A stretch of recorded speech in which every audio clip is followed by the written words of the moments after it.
Pakistan peoples party के झूने कारकुन सरवरी जमायत के अगवान नसीर अहमद कुरेजो हाला प्रेस क्लब में साफ़ इन ॻाल्हि आंदे चयो आहे त अबन ॾाॾनि खां सरवरी जमायत सां वाॻियल आहियूं। मूंखे पंहिंजे वालिद मरहूम रज़ा मोहम्मद कुरेजो पंहिंजी हयाती में ॻोठ जे अंदरि हिकु प्लाट लॻभॻि 2400 फुट ॾिनो, जंहिंजी तामीरात जो समूरो ख़र्च वालिद मरहूम जी हयाती ऐं संदसि विसाल खां पोइ पंहिंजी महिनत मज़दूरी मां गॾु थियल रक़म सां तामीर कयो, जंहिंजा ॻोठ मोज़िज़ ऐं कमु कंदड़ राज़ा शाहिद आहिनि।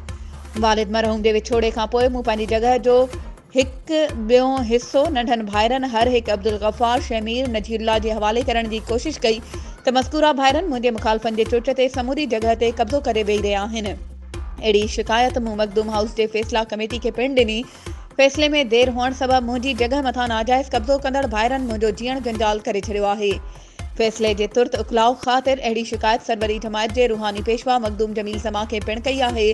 संदसि हिदायतुनि बावजूदि मुंहिंजो फ़ैसिलो न थी सघियो आहे। ॾिनल सबूतनि आधार फ़ैसिलो करे ऐं मूंखे इंसाफ़ फ़राहम कयो वञे।